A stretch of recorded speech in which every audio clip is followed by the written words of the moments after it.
I have departed from my home with a heavy heart and great sadness. I left behind my loving wife and our newly born daughter Marie. What husband and father would do such a thing? Alas, I am at the crossroads. I've served my people for many years. I fought in the wars they created and received barely any compensation for it. It sickens me how they used me for my skills in battle, whispering tales of my triumphant victory over evil kings and men that snatched away the joy of our people. They praised me for a while, spreading word that a mortal man could destroy the scariest monsters in their land. That's all it remained to be, false praises for their safety. When the battles were over, they kept their lazy hands into their rich pockets, scoffing and turning their heads like I meant nothing to them. Coin, even a small sackful would have changed our lives entirely. My departure was a choice made out of desperation, for there isn't enough money to support my family. Hence, when word reached my doorstep of the Duchess of Cascada atop the mountain in the quiet city, seeking a bodyguard, I embraced the opportunity. I had never seen the Duchess before, very few have. They say she's been doing good for the people who are struggling, that she's using her wealth and resources to improve the quality of life, though there are towns and villages too many to count. They say they are afraid of her. Folk mention there is something strange about the castle she resides in. The windows at the west wing are boarded to prevent sunlight from shining through, whereas the east wing, where sun never touches, remains unchanged. They say at night, when villages and towns are asleep, there is a wisp of crimson smoke traveling through the castle. The Duchess appears to be at two places at once, or at least she moves so quickly that it seems so. It's haunted, they write in their letters. Strange voices echo through the darkest hallways of the castle. Screams of agony pierce the walls, and the sound of struggle almost every night is imminent. Knowing this, I departed on the night of the first summer rain. Francesca's warm embrace is the only thing I carried with me on my travel, for I had no possessions to my name. I hoped this mere black tunic and old pants would serve as a good impression to the Duchess. Francesca said I should cut my hair, for it grows far too long in the summer, but I cannot. My wife has also told me when I reach the castle, I should hide my scars, for they might appear repulsive to someone with a high stature as the Duchess, though I thought not. My scars have made me the man I am today. It was a long travel indeed. My feet haven't ached since long. Stagecoaches refused to venture the woods of Redwater leading to the castle. Their reluctance had naught to do with the steep and punishing terrain, but with their horses spooked when nearing the castle. After a grueling trip, I reached the steps that were too many to count, though I've set my eyes on the residence folk have been afraid of for decades. It looked gothic and tired, belonging to a time far older than the memory of the land itself. The walls of charred stone, blackened with age, that looked like they wept from the pouring rain dripping down them. Alas, my eyes caught the sight of the boarded windows at the west wing of which folk spoke of, though I was barely halfway through the grueling steps that never ended. I remember not how many thundercracks roared through the midnight sky as I reached the castle doors. Doors taller than any I have seen. However, the silence of my travel was snatched away from me. Hunters, 12 of them, approached behind. I could tell from their animal pelts wrapped around their shoulders and waists. Tall spears held firmly in their hands, but not as threatening as the look in their eyes. Hatred and malice ran deep within their soul, showing their eyes bleeding with disdain.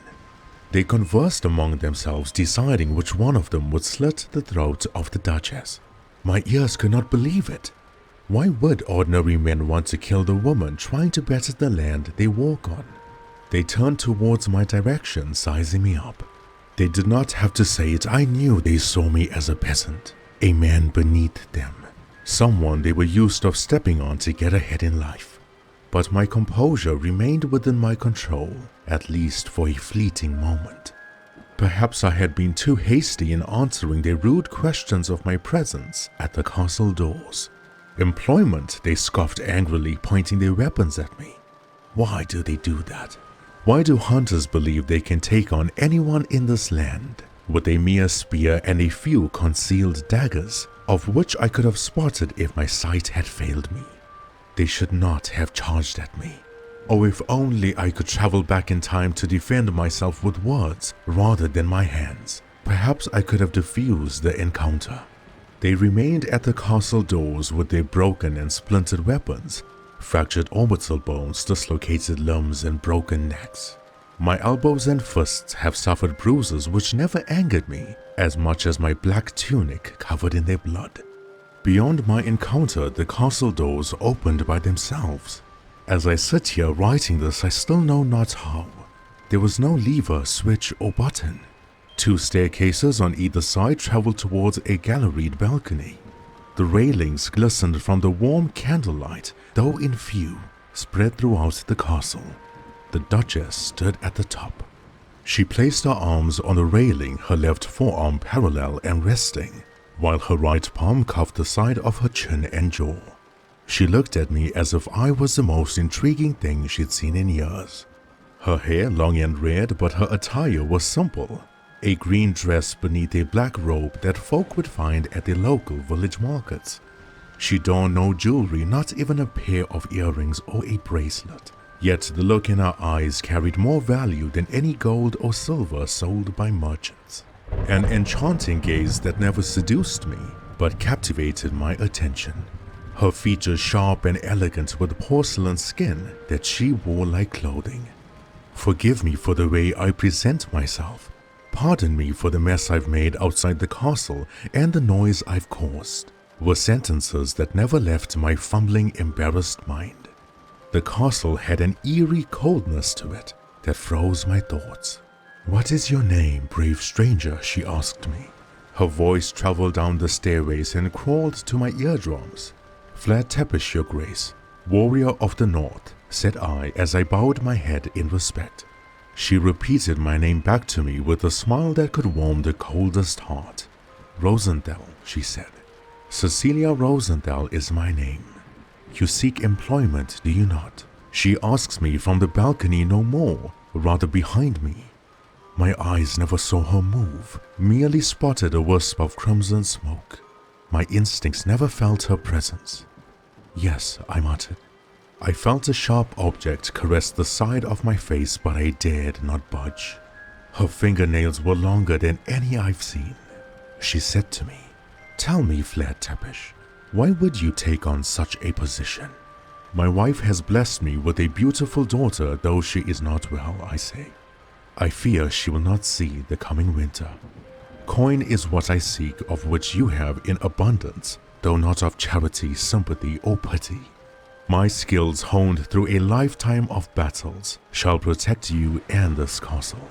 Though I am not limited or above any form of work.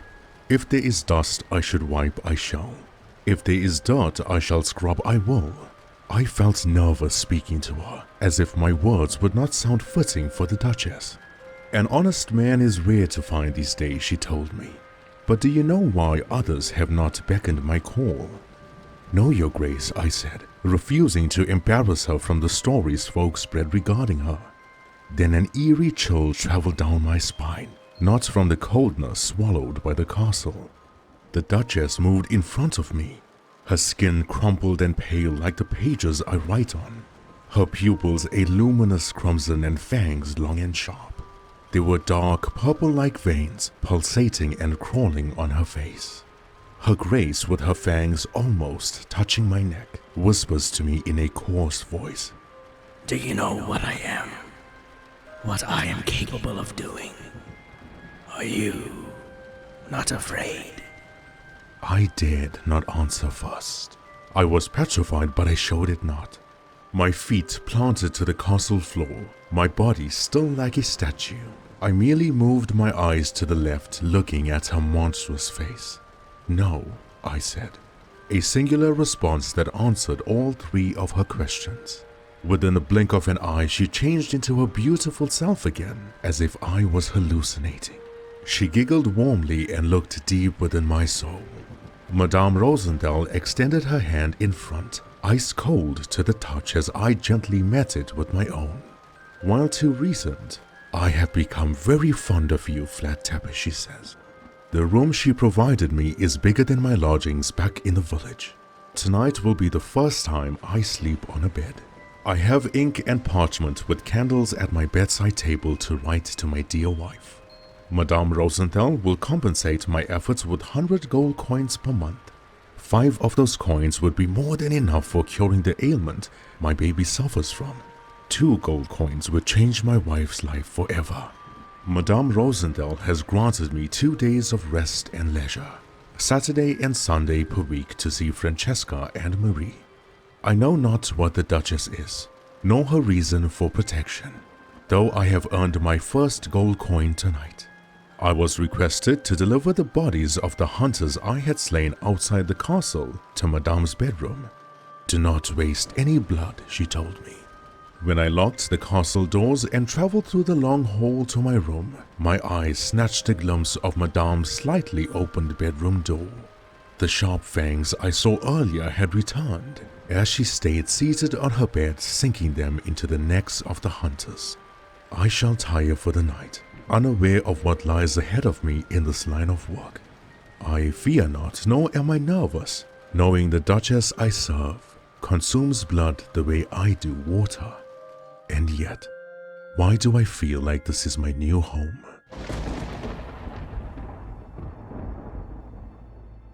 Fullion Hunt lifted his eyes from reading the journal entry.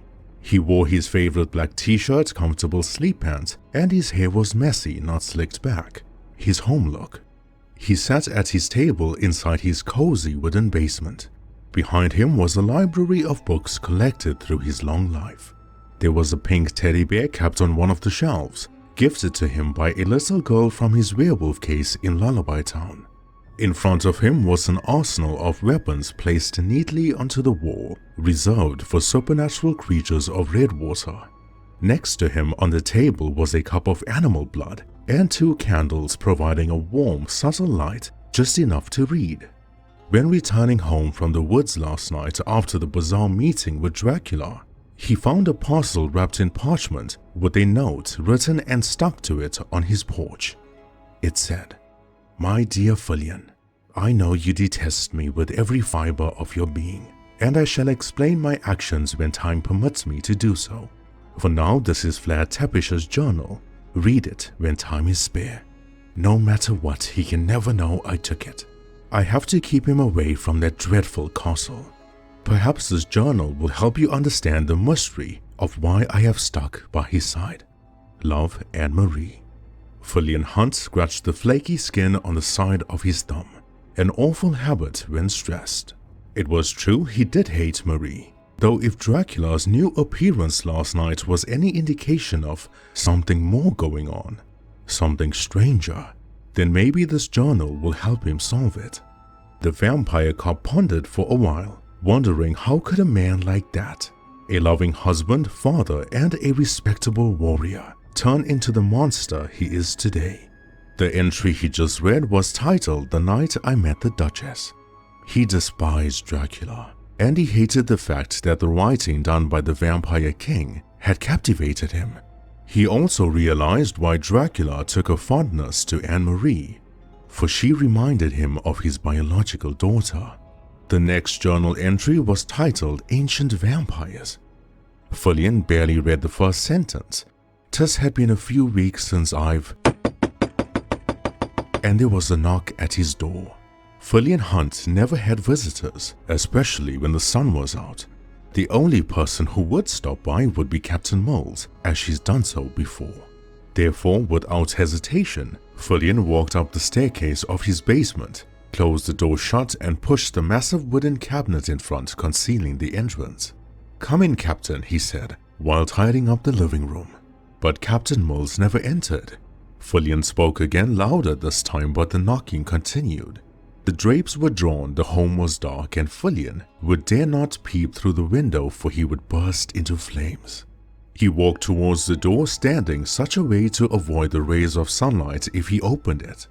As he turned the doorknob, It barged open, sending him flying across the living room floor. It wasn't Captain Malls.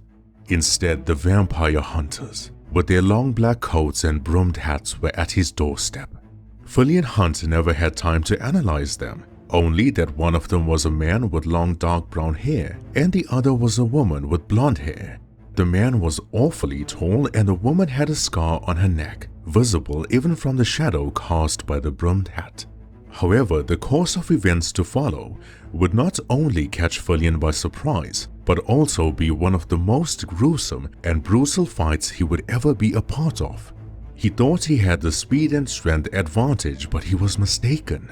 The scarred vampire huntress dashed towards him, equally fast as he was. She gripped Fillion's throat and lifted him up against the cabin wall as he looked at her with widened eyes. She had no fangs. There was no paleness of the skin or bloodshot eyes, yet why did these humans have vampire powers? Then the tall vampire hunter entered Fillion's house entirely this time, looking around and smirking like he was performing an inspection. Without looking at her, he said to the scarred huntress, "Make it quick, Laika, we don't have time." Fillion Hunt was in a very difficult position. Laika, the vampire huntress, was about to kill him, but never in his life has Fillion raised his hand against a woman. The situation was no different. As skillful as the vampire cop was, Dracula did have a point in the woods of Redwater. Fillion's views on ethics and morals would eventually cost him his life. Nevertheless, the vampire cop had to make a decision quickly. He hesitated for a spell, then nudged the vampire huntress away with as much power as possible. She flew down the passage and banged her head against the wall near the bedroom. Fillion expected her to wake up, but she didn't. The huntress was unconscious. How strange, he thought. These hunters obtained vampire powers with the exception of healing. At that moment, Lucian, the tall vampire hunter, charged towards Fillion. They were equally matched both in speed and power, but Lucian never had Fillion's intellect. The vampire cop and the hunter traded punches down the passage. It was sloppy, uncomfortable, and awkward fighting in such a tight space. Then the fight turned bloody. Once the wooden stake was pulled out by Lucian, Fillion knew there was no way to reason with them. The vampire cop used his razor-sharp fingernails to claw and slice the hunter's chest, though it wasn't deep enough to kill, just strong enough to subdue, and he did so successfully. In a fist fight with equal speed and strength, the hunter would have an advantage. Lucian was taller than Fillion by at least 2 feet. His reach would be longer. However, in the grappling department with Fillion's police training, subduing the perpetrator was his forte. He grabbed Lucian's wrist, controlling the hunter's movement. A knee to the stomach followed by a tight elbow to the temple, then a knee to the right thigh which brought Lucian down to the ground. The vampire cop's fighting style was simple. Differentiate attacks between high and low and never repeat patterns. Fillion knocked the wooden stake out of Lucian's hand, then moved around him, pushing him down on his back, pressing the hunter to the floor. "Who sent you?" Fillion asked angrily. "Who are you working?" A sentence left incomplete. Laika behind him had regained consciousness. She stuck a dagger into Fillion's neck as blood shot out. Usually that wasn't normal for a vampire, unless the wound expelled the recent blood the vampire has fed on. The next wound inflicted upon Fillion by Laika with the same dagger to his back displayed a different state known as the deadwood effect. Without blood pressure or a pumping heart, the skin and the muscle tissue don't pull apart or retract the way living flesh does. The cut stayed exactly as wide as the blade that made it. It behaved more like a slice into cold silicon, dense rubber, or even fresh clay, though it still hurt just as much as if he was human. Thankfully, Fillion fed recently, so his wounds began healing with haste. In pain, he had no choice but to release the grip he held on Lucian, turn to Laika behind him, and disarm the dagger. With 2 of them sharing artificial powers of their own against the vampire cop, the vampire hunters soon came to know they were losing the fight. As it progressed, Fillion Hunt became angrier. He stopped pulling his punches, and his ruthless vampire side took over his human nature. The wooden floor of his cabin had a stream of blood flowing through the passage. Josephine, the middle sister of the Crones, had also made the same mistake last time. They should never underestimate the vampire cop. With their last resort, the vampire hunters got away from Fillion and tore down the drapes. They shattered the windows in his home and broke down the door. The vampire cop couldn't chase them, not when his skin sizzled at the slightest touch of sunlight. However, he reached for his pistol under the living room couch and in one swift motion fired 2 shots. The scarred vampire fell to the ground as the bullet pierced her heart. The other shot missed Lucien by a hair, splintering the wood on the doorframe as the hunter left Fillion's home. The vampire cop slammed his weapon to the floor in frustration. Not only did one of them leave, but the other was now dead. Who sent them? Why did they have vampire powers while remaining very much human? How did they obtain so much information about him? And why did Fillion feel there was more to this that meets the eye? Lucien fled into the woods of Redwater.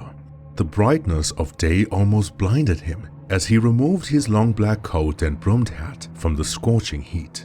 The hunter sat and rested against a trunk of a tree in the woods, catching his breath.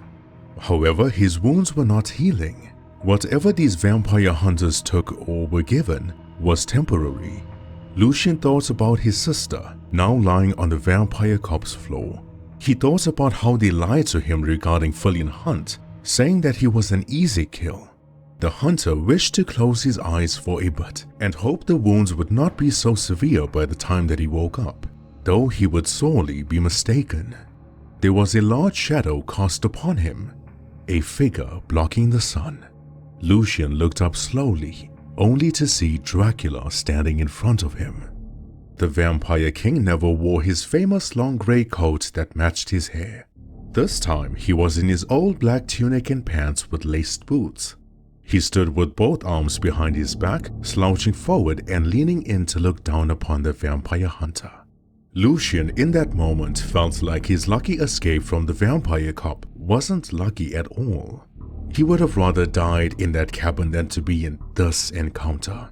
The one vampire who could walk in the sun was now standing in front of him. Dracula in his whispery voice said, "Good morning." His smile was genuine and welcoming for a change, but the hunter never replied. "And 'tis a good morning indeed. Sometimes the trash takes out itself." The vampire king looked at Lucien's wounds and noticed the silence from the hunter, so he continued. "I need to ask you a couple questions, not many. Though I fear I would be wasting my time. You look like the strong brooding type. You probably exercise much. I know a simple, civilized conversation will not satisfy you." The vampire hunter never had time to process what had been said to him, as Dracula's large foot, angled to the side, had kicked Lucien's face so fast and hard that it splattered like a pumpkin exploding onto the bark of the tree. Dracula knew the Crones had sent them, there was no doubt about that, though maybe he shouldn't have been hasty in killing the vampire hunter. After all, humans obtaining vampire powers was a reason for concern, something that could have only been concocted by the Crones. Words forming in ink on parchment in candlelight, or storytelling in a deep voice, would never do justice to how terrifying the Crones really are. And what makes them so diabolical is they have no soul.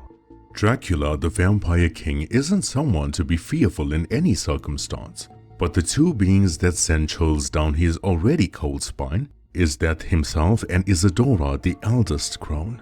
From youngest to eldest, Philippa, Josephine, and Isadora, the oldest witches in the land, have plagued humanity for centuries. Don't be fooled when they appear as beautiful women with porcelain skin, alluring eyes, and seductive voices, for that is their greatest trick. In reality, they are awfully ugly witches, with pale and crumpled skin, long and sharp monster-like teeth, fingernails with dirt kicked under them, and rotting faces that have maggots crawling and thriving within their flesh. They each specialize in their own craft of dark magic, which in turn consumes the color of their eyes. Philippa, the youngest Crone, harnesses maleficium.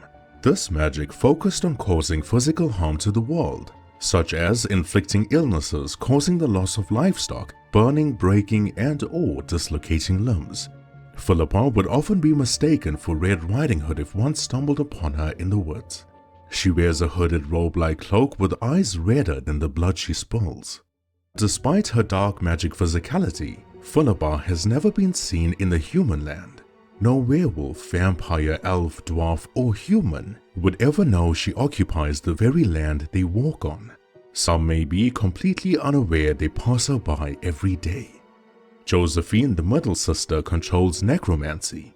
This form of dark magic involved rituals pertaining to summoning or resurrecting the dead. She has glowing yellow eyes like a demon and dons a hooded blue cloak.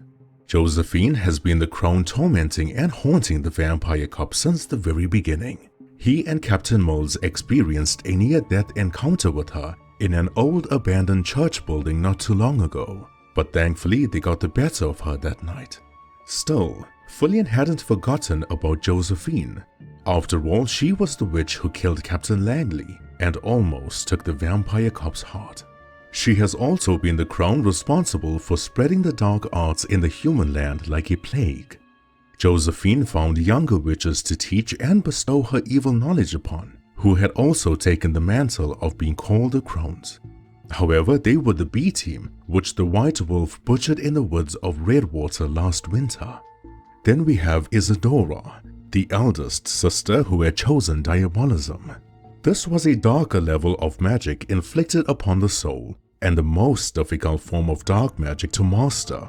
Witches who have tried taking up diabolism have all died. It gave them the power to destroy a soul from the inside or open it up, making it vulnerable to possession. Imagine the feeling of a million needles stuck inside you. Every time you move, the pain would get sharper and stronger, but there would be no way to stop the pain. No stopping of blood circulation, no bandages or medicine to help relieve the suffering, as it happens within your soul. Diabolism has been classified as the highest level of torture, something that even demons try to refrain from. Isadora's eyes in its entirety are black and murky, like staring into the abyss, matching her old tattered cloak and soulless body to go with it. However, while these witches cast spells, incantations, curses, and rituals, their power in their physicality is no joke.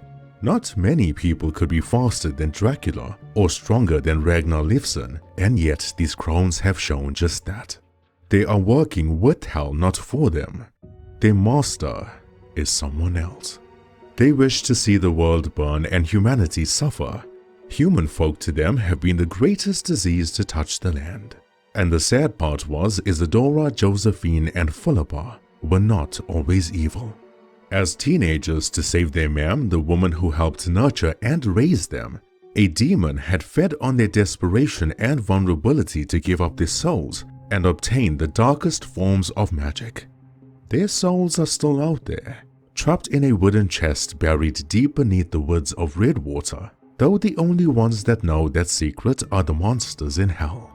But now, in a cold, dark dungeon that had a stench of rotten eggs and decay, the Crones talked about the way forward. Josephine paced around the dungeon impatiently. She muttered to herself words that barely made any sense. Philippa sat on a wooden chair with her legs crossed, munching away on a rotten apple. Every bite she took angered Josephine until she said, "Philippa, could you stop eating that fucking apple?" Philippa rolled her eyes, chewing slower and louder than before, then tossed the apple to the floor. They bickered amongst themselves until their elder sister entered the dungeon. It seemed like the entire atmosphere changed when Isadora walked in. The air felt heavier and there was immense pressure on Josephine and Philippa's shoulders. While the other two sisters were in their natural state, old, frightening, and monster-like, Isadora entered as a young, beautiful woman donned in her black cloak. Philippa put her head down and said, "Good evening, sister." Josephine folded her arms looking at Isadora and said, "Evening." That dynamic between the siblings was rather interesting. Philippa, the youngest, was petrified of Isadora. Her humble demeanor showed respect, but really it was just masking the fear she had.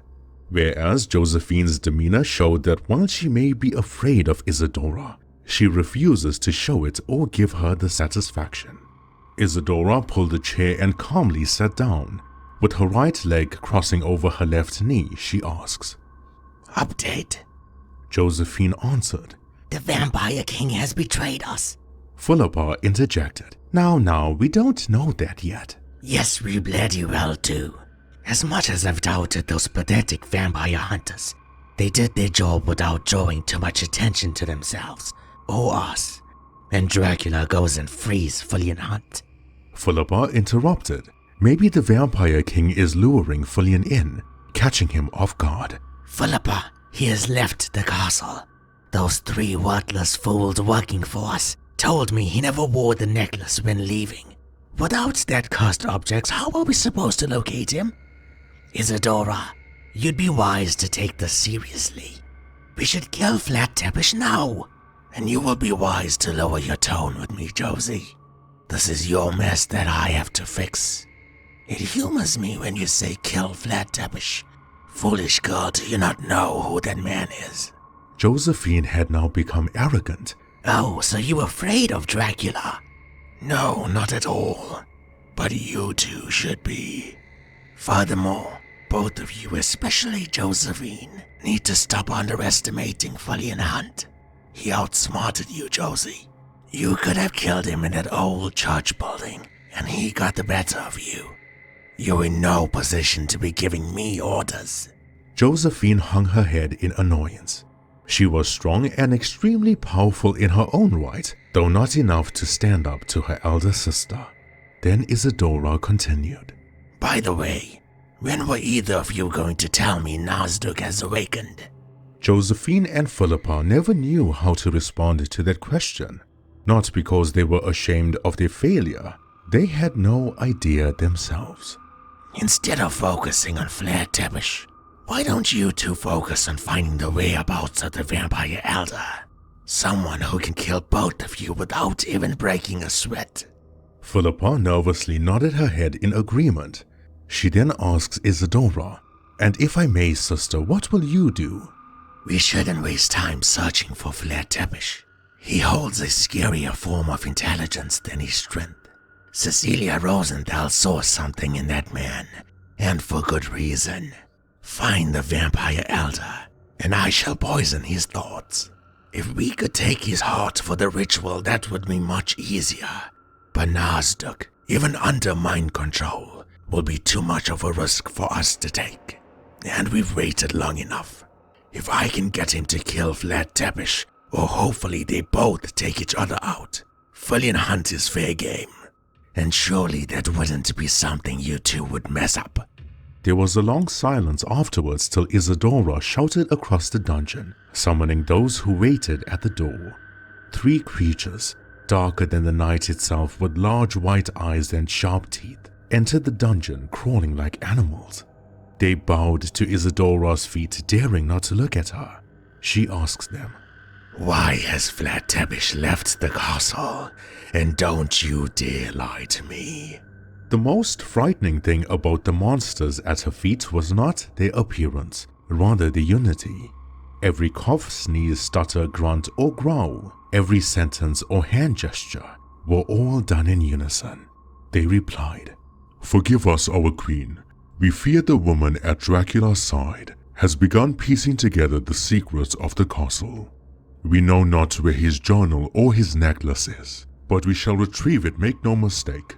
Our failure will not repeat itself." "Oh, I know it wouldn't repeat itself. We both know what will happen if it does." As the creatures crawled out of the dungeon fearfully, they snapped their fingers and changed how they looked. They were now old men with long white beards wearing robes and pointy hats. Their disguise has been one that has fooled even the most intelligent. Going by their aliases Cornwell, Connolly, and Caleb, they hide behind their true names, Asmodeus, Belial, and Beelzebub, demons of ancient times, masquerading as the Wizards of Three.